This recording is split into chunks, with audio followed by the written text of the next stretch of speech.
बिस्मिल्लाहिर्रहमानिर्रहीम, अस्सलाम वालेकुम। जनरल पाशा ISI के साबिक चीफ, इन्होंने कहा था कि पाकिस्तान में हर दूसरा सहाफ़ी बिका हुआ है।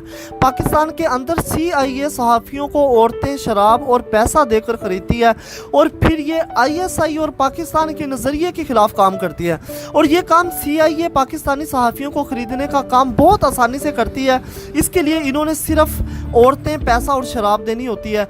ये किसी आम शख्स के अल्फाज नहीं है। दुनिया के नंबर 1 टॉप एजेंसी के चीफ, वो जनरल पाशा जिसको हटाने के लिए पेंटागन ने पाकिस्तान पर दबाव डाला था कि हमें जनरल पाशा मंजूर नहीं है, क्योंकि इन्होंने ये बात कही थी कि मेरा खुदा अल्लाह है, अमेरिका नहीं। यहाँ से आप अंदाज़ा कर लें मीडिया की असलियत। मौलाना तारिक जमील साहब ने मीडिया के हवाले से कहा कि मुझे एक चैनल के मालिक ने कहा कि मुझे कुछ नसीहत करें, तो मैंने इसे कहा कि झूठ बोलना छोड़ दें। तो इन्होंने कहा कि अगर हम झूठ बोलना छोड़ दें तो हमारा चैनल कैसे चलेगा। वो क्लिप रिलीज़ होने के बाद मौलाना तारिक जमील साहब को इतना बुरा भला कहा गया, इतना बुरा भला कहा गया। अफसोस की बात है शायद ही कोई आलिम इनके साथ खड़ा हो, यहाँ तक कि इनके जो मकतबा फ़िक्र के जो लोग हैं वो भी इनके साथ नहीं खड़े थे। ये सूरत हाल है। इन्होंने मौलाना तारिक जमील साहब से माफ़ी मंगवा कर ही छोड़ी। मौलाना तारिक जमील साहब ने ये माफ़ी क्यों मांगी, सारी तफसील आपको बताते हैं। आप ये क्लिप सुनिएगा किस तरह इन्होंने अपनी जान छुड़वाई, ज़रा सुनिए। पहले तो कल की ज़रा बात हो जाए।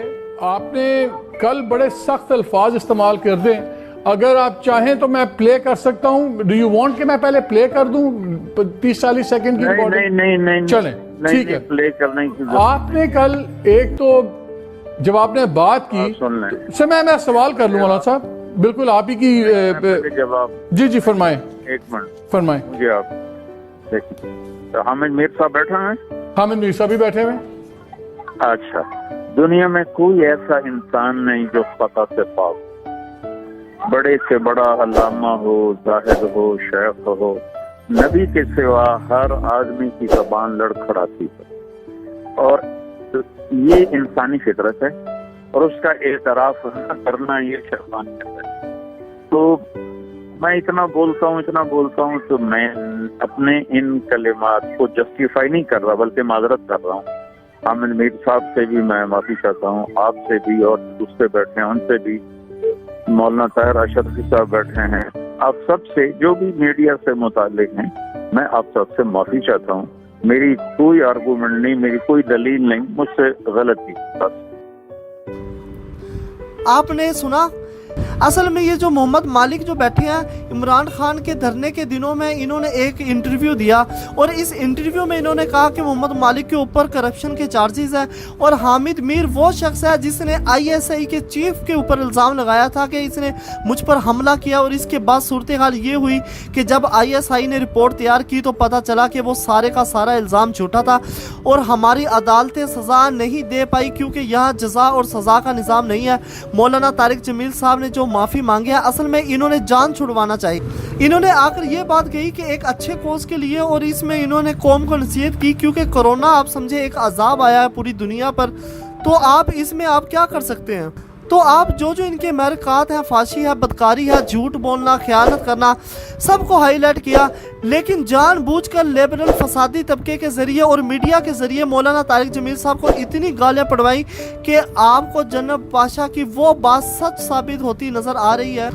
और जब प्राइम मिनिस्टर इमरान खान कुर्सी पर नहीं रहेंगे तो इनको याद आएगी कि मैंने ज़िंदगी की सबसे बड़ी गलती की थी कि जनरल पाशा को नैब का चेयरमैन बना दिया होता या कोई बड़ा ओहदा दे दिया होता, क्योंकि अगर इमरान खान कोई ओहदा देते हैं तो आज सूरत हाल बेहतर होती। और वो सिर्फ इसलिए ओहदा नहीं दिया कि जब वो कुर्सी पर नहीं रहेंगे तो वो बहुत सारी बातें बताएंगे कि यहाँ क्या होता रहा, लेकिन इमरान खान को चाहिए था इनको सीट पर ले आते। हाँ, अगर जनरल पाशा आज जाते तो यकीन कीजिए 30 दिन के अंदर अंदर पूरे मीडिया का गंद साफ हो जाता। सूरत हाल को आप ज़रा अच्छी तरह समझिएगा कि मौलाना तारिक जमील साहब को इन्होंने नहीं छोड़ा। पहले भी आपको बताया था कि रियासत पाकिस्तान, फ़ौज और ये तमाम इदारे मौलाना तारिक जमील साहब को आगे क्यों लेकर आते हैं। वो इसलिए कि पाकिस्तान इस्लाम के नाम पर बना है और अब पाकिस्तान के अंदर सूरत हाल ये है कि आप अजनबी से महसूस करते हैं। रमज़ान का तकद्दुस पामाल हो रहा है। ये जानबूझकर रमज़ान की ट्रांसमिशन के नाम पर फसाद और कैंसर ट्रांसमिशन रिलीज़ की जाती है कि लोग दीन से दूर हट जाएं, खेल और तमाशे में रहें, वरना वो एक वक्त था कि लोग रमज़ान में इबादत करते थे। असल में मौलाना तारिक जमील साहब महफिलों में जाकर कहते हैं कि मैं इतनी ज़्यादा बेहतरी करने की कोशिश करता हूँ माशरे में, लेकिन सूरत हाल ये होती है कि अगर इंसान से कोई छोटी सी भी गलती हो जाए तो ये पकड़ लेते हैं और यहाँ तो गालियाँ दे देकर इनसे माफ़ी मंगवाई।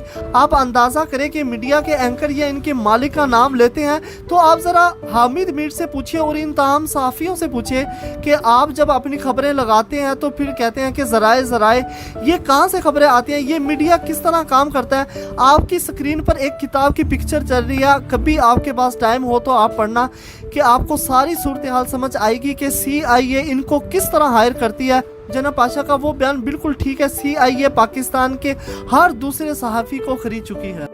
मज़ीद वीडियो देखने के लिए हमारा चैनल सब्सक्राइब करें और बेल आइकॉन पर लाजमी क्लिक करें ताकि हमारी आने वाली वीडियो आप तक पहुंच सकें।